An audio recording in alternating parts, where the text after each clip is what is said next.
Hello everyone, my name is Sergio Rodriguez and today I'll be debating that a military war between China and the US is likely to happen in the future. Specifically, I'd like to argue that China and the Communist Chinese Party's ambitions for a modern central kingdom are directly in conflict with the United States' role as the world superpower and will eventually escalate into military armed conflict and even war.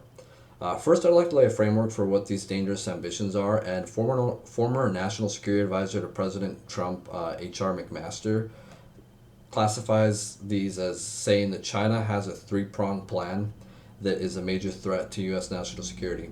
This plan is known by Chinese policymakers as their Tianxia policy or everything under heaven policy.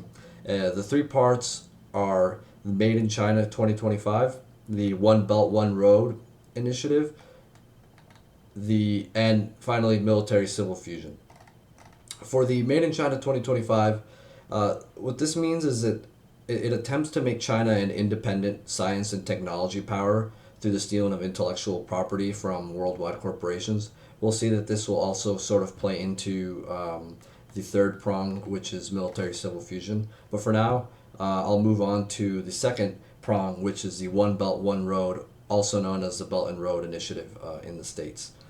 This is a massive infrastructure plan that spans over 60 countries, three continents, and will cost over $1 trillion. It secures passages for resources on oil both on land and sea. This seems like a win-win for all parties involved, but it's a huge debt risk for a lot of these nations undergoing this plan.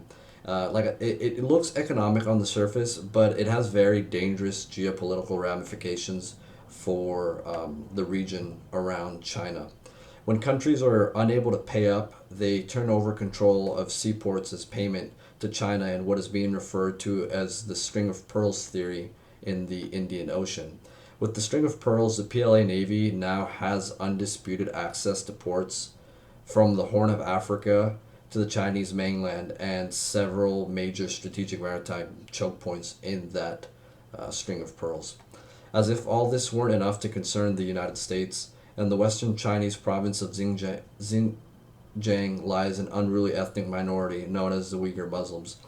This region is strategically important to China's BRI since it connects China to Europe and the Middle East through the land portion of their BRI. To fix this issue, China has begun forcing the Uyghur Muslims into re-education camps and using them as slave labor for big brands like Apple, Nike, and Gap, to name a few. And lastly is the military civil fusion. What the military civil fusion involves is companies in China must cooperate with the CCP in collecting intelligence from foreign nations and corporations. Many Chinese students and scholars in the US are also being tasked by the CCP to extract valuable intelligence and data from research labs to bring back to China, which is often used in developing state-of-the-art technologies for the People's Liberation Army. Many of these technologies being developed also fall into niche roles specifically to counter the US, since China knows it cannot quickly catch up to the full might of the US military, as mentioned in Admiral Stavridis' article. These technologies are hypersonic missiles that the US does not have reliable defenses for at the moment, cyber warfare capabilities to counter command and control, as well as navigation and GPS, and finally, there's anti-satellite weaponry. Because of this military civil fusion, Huawei phones are now banned in the US because China uses these phones to collect intelligence on people and companies around the world.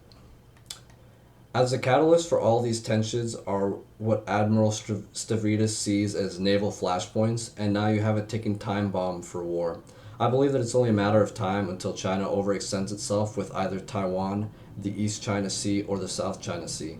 This could go the way of either an actual confrontation or through another Gulf of Tonkin incident fabricated by either the US or China. In the end, I think that China's ambitions will be seen as too much of a challenge to the US and the current world order and will eventually ignite an armed conflict.